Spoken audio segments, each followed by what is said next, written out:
On se place ici dans un espace vectoriel de dimension n et on considère une famille libre de R formes linéaires sur E. Et on nous demande alors de déterminer la dimension de l'intersection des noyaux des formes linéaires.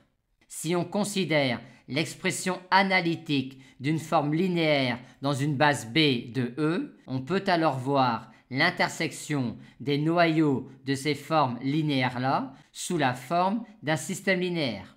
Considérons donc les expressions analytiques de nos formes linéaires dans la base B de E, où on a ici les composantes du vecteur x dans la base B de E.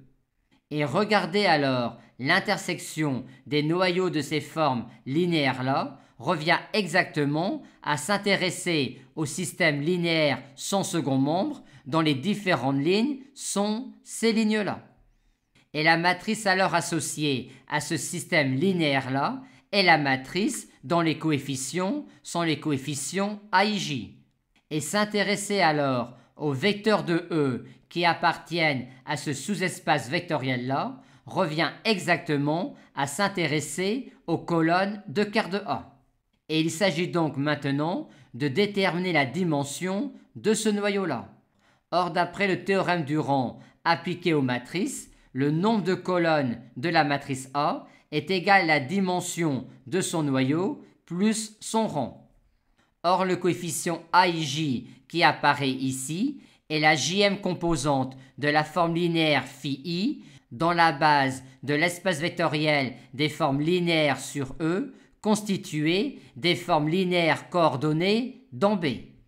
Aussi, si on écrit la matrice des composantes de ces formes linéaires-là dans cette base-là de l'espace vectoriel des formes linéaires sur E, on obtient la transposée de la matrice A. Et dire alors que cette famille-là est une famille libre équivaut exactement à dire que le rang de la transposée de A est R.